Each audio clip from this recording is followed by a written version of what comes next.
régime d'assurance maladie universelle. On en parle dans ce Savane Midi.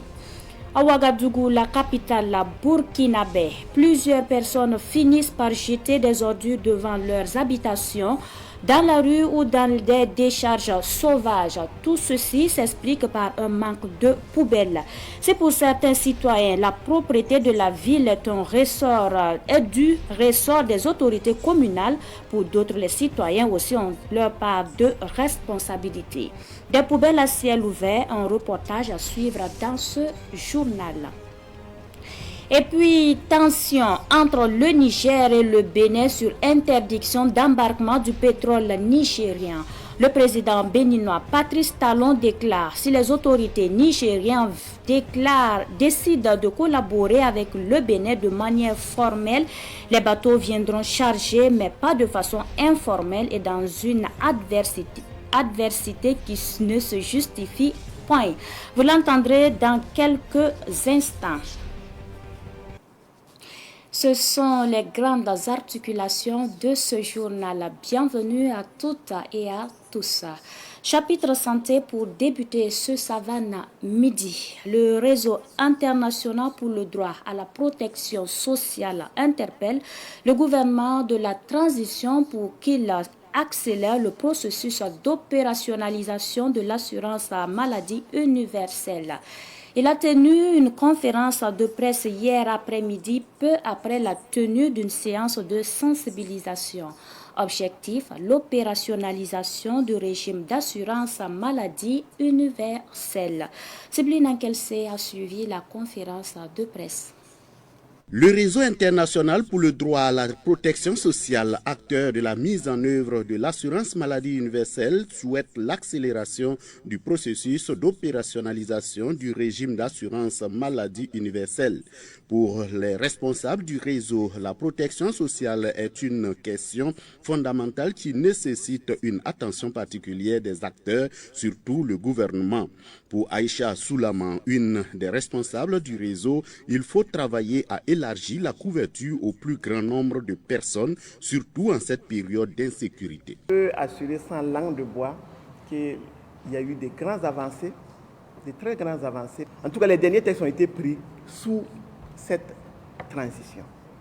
C'est dire que ce n'est pas que des choses n'étaient pas faites, oui, mais ça avançait peut-être à petits pas.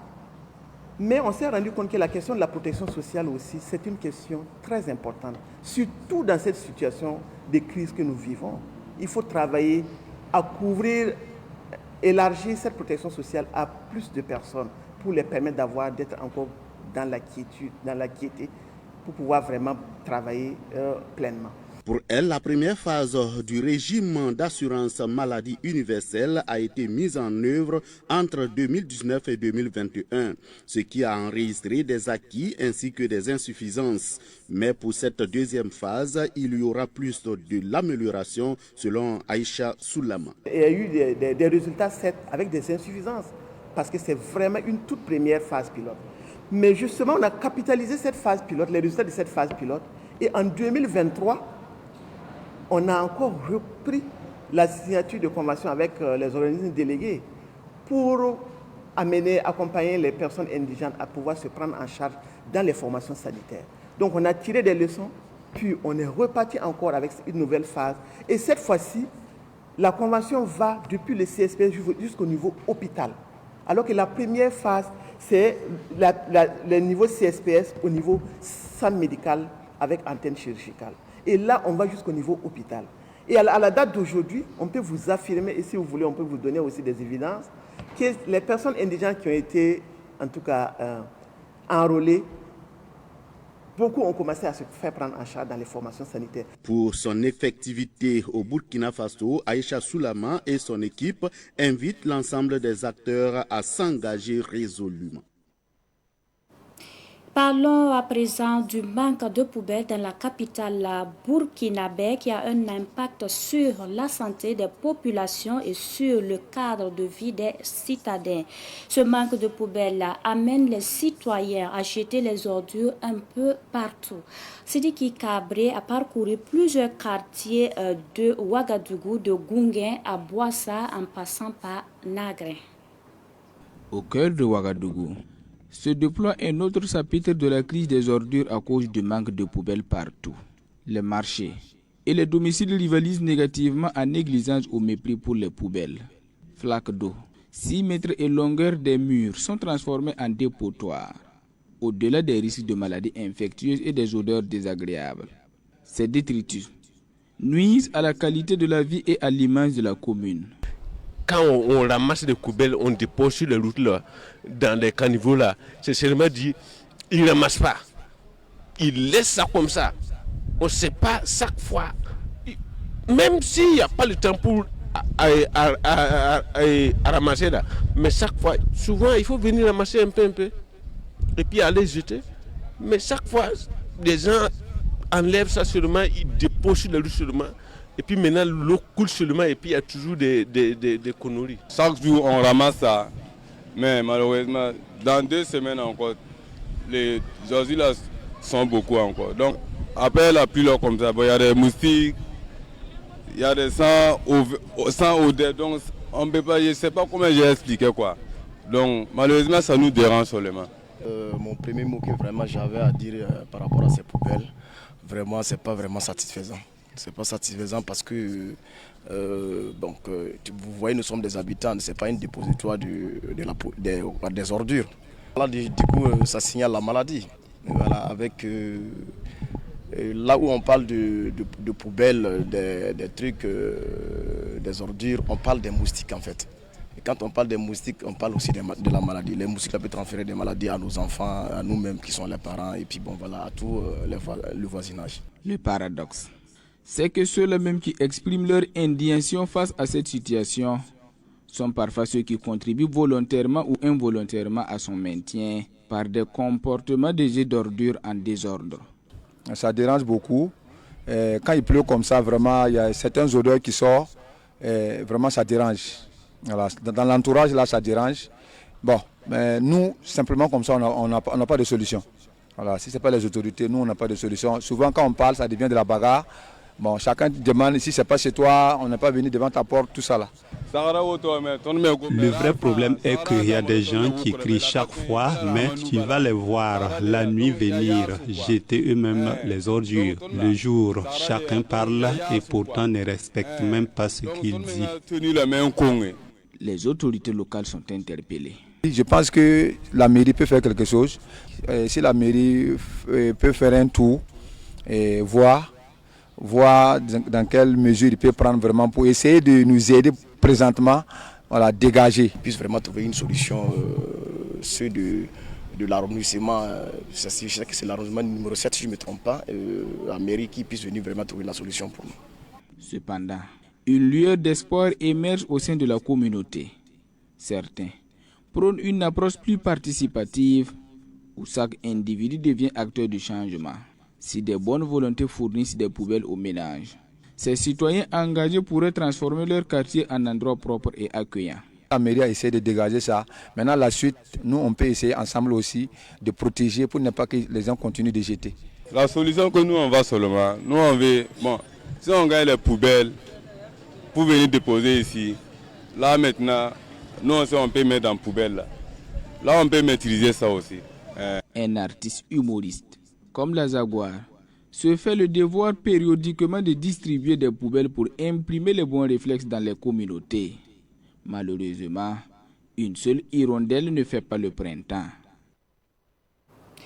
Un reportage signé Sidiki Cabré. Autre actualité pour poursuivre ce Savannah midi, le barbecue d'affaires est un cadre d'échange, de réseautage et de partage d'expériences entre jeunes porteurs de projets.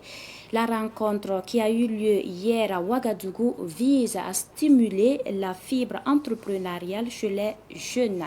C'était la 4e édition du barbecue d'affaires. Daouda Yamiogo nous en dit plus.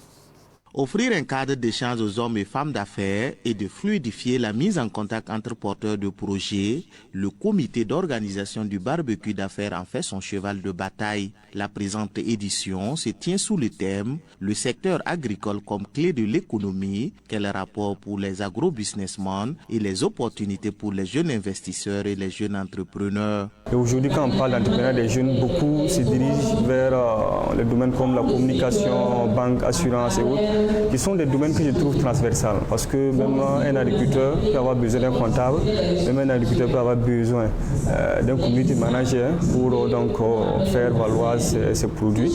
Et aussi, à travers ce que nous utilisons comme outils de production, qui ne sont pas vraiment adaptés, qui ne permettent pas vraiment à l'agriculteur aujourd'hui de se nourrir et de vendre.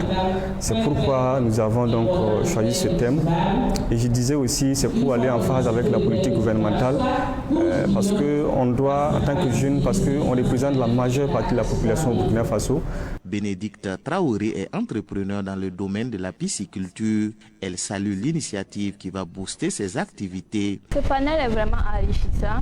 Il faut dire que je suis venue d'abord pour savoir qu'est-ce qu'en fait on peut apprendre.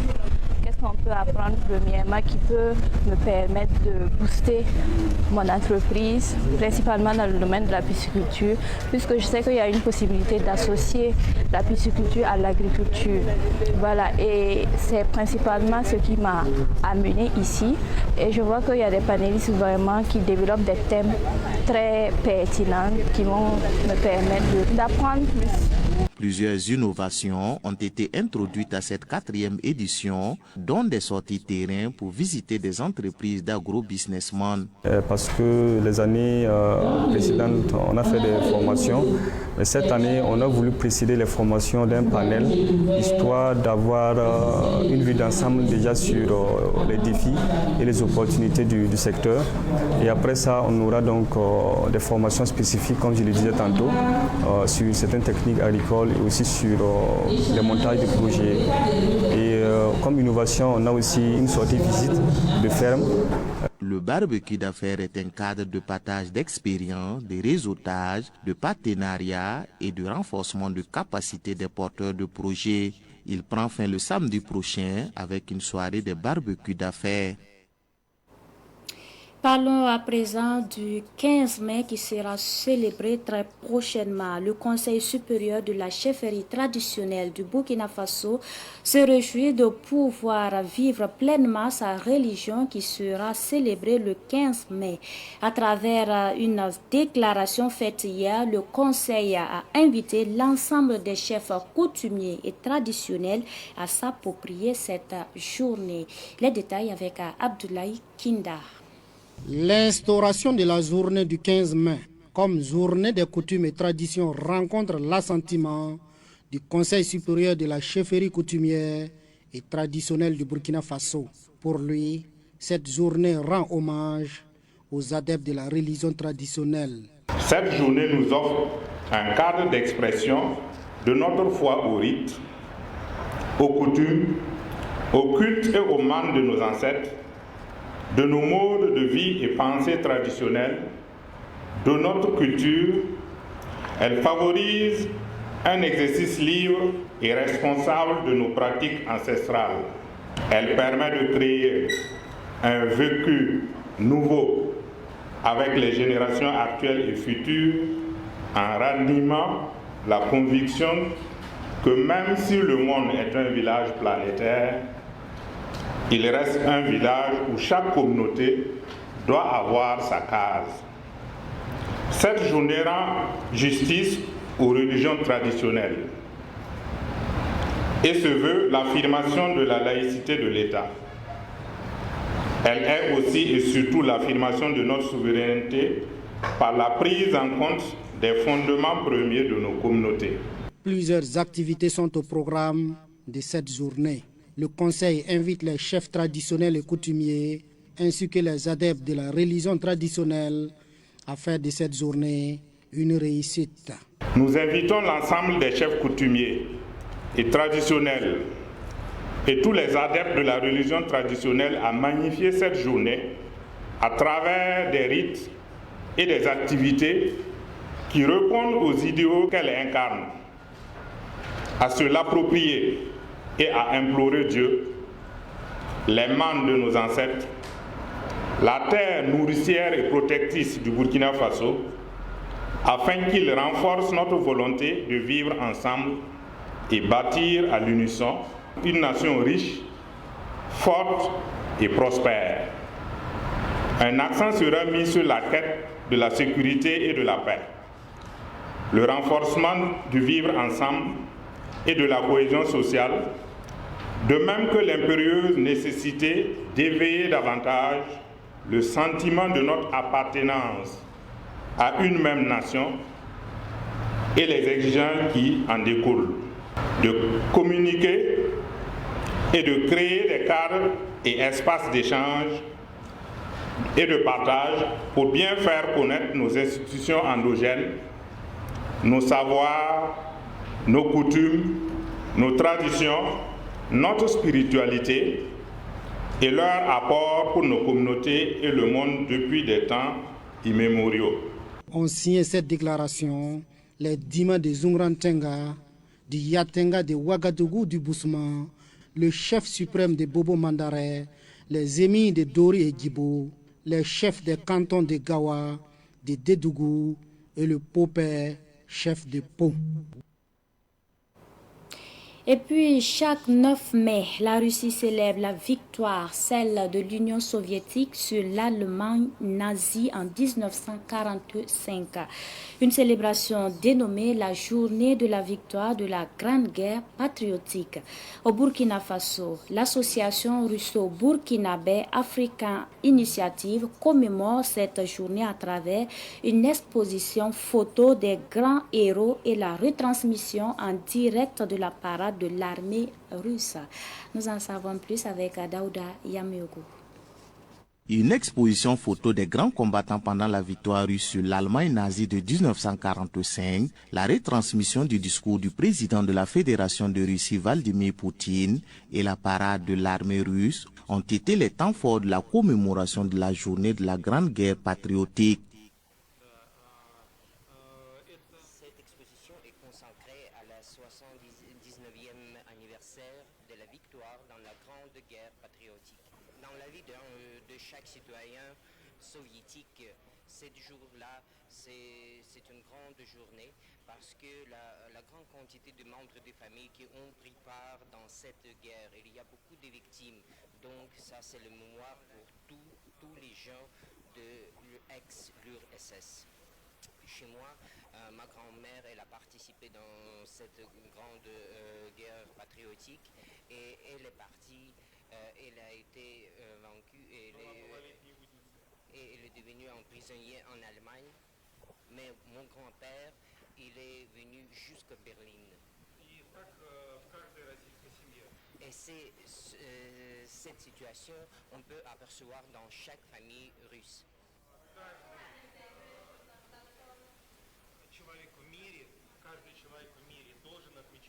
Dieudonné Ouedraogo, photojournaliste au quotidien L'Observateur Palga, expose à cette cérémonie. Moi, je vivais en Russie, concrètement, plus précisément dans la ville de Saint-Pétersbourg. Et chaque année, en 2015, chaque année, je faisais des petits reportages sur la fête de la victoire. En 2015, je me suis concentré sur les vétérans de la Grande Guerre. La Grande Guerre patriotique, comme elle est appelée ainsi en Russie. Donc, j'ai photographié les vétérans dans leur uniforme, avec des médailles perlées sur la poitrine, avec des fleurs aussi, parce que les gens viennent leur donner des fleurs pour leur dire merci pour votre héroïsme, merci pour votre bravoure, merci pour votre courage. Selon Dieudonné Ouedraogo, la victoire de la Russie sur l'Allemagne nazie doit inspirer le peuple burkinabé dans la lutte contre le terrorisme. Cette victoire, on doit la prendre comme un exemple, comme une référence. Il n'y a pas d'ennemi invincible. Tout ennemi qui vous attaque, tout ennemi qui veut vous dominer, si vous vous organisez, vous pouvez le vaincre, vous pouvez le repousser. C'est la 79e fois que la Russie célèbre cette victoire dénommée la journée de la victoire de la Grande Guerre patriotique. Je vous l'annonçais plus haut, le président béninois Patrice Talon a justifié le blocage du pétrole nigérien sur son territoire en mettant en avant la nécessité de privilégier des relations formelles entre les deux pays. Pour lui, il est important que les autorités nigériennes consentent à rouvrir leurs frontières avec le Bénin, comme le Bénin l'a fait depuis plusieurs mois maintenant. Il y a un contrat qui lie le Niger, le Bénin et les entreprises chinoises partenaires du Niger. Nous avons permis que les travaux préparatoires aient lieu au Bénin ici et les Nigériens sont venus assister à ces travaux-là, bien que la frontière soit fermée du côté du Niger. Et il est question que dans les tout prochains jours, les autorités nigériennes, à un plus haut niveau, viennent au Bénin pour inaugurer le démarrage des activités de livraison de pétrole. Et que donc des bateaux viennent à Sémé pour charger. Mais nous avons dit que cela ne peut pas se faire de manière informelle, comme c'est le cas des denrées qui vont au Niger. C'est vrai que pour nourrir nos frères et sœurs, pour vendre des céréales au Niger, nous avons permis que l'informel règne parce que c'est quand même nos frères et sœurs qui ont besoin de manger. Mais est-ce que nous allons transformer toutes les relations économiques, sociales, politiques entre le Niger et le Bénin en informel? Et ça, c'est trop sérieux. C'est des contrats qui lient trois pays, des entreprises et consorts. Nous avons dit, ça ne peut pas être informel. Il faut que les relations économiques, les relations d'échange soient rétablies pour que les biens, notamment de ce pétrole, puissent traverser le Bénin, être chargés et consorts. Et ce n'est pas que nous avons refusé de mettre à contribution notre territoire, notre administration, nos moyens pour les échanges entre le Niger et le Bénin. Nous disons que cela doit se faire de manière formelle. C'est tout. Toujours dans l'actualité internationale, au Tchad, le président de la coalition pour un Tchad uni, le général Mahamat Idrissa Déby, en tête des résultats de l'élection selon l'Agence nationale de gestion des élections. Il a obtenu 61,3% des suffrages contre 18,53% pour son premier ministre Succès Masra. Les résultats doivent être validés par le Conseil constitutionnel du Tchad. Voilà, c'est tout pour ce Savane Midi que j'ai pris du plaisir à vous présenter. Merci pour votre attention. La suite du programme dans un instant.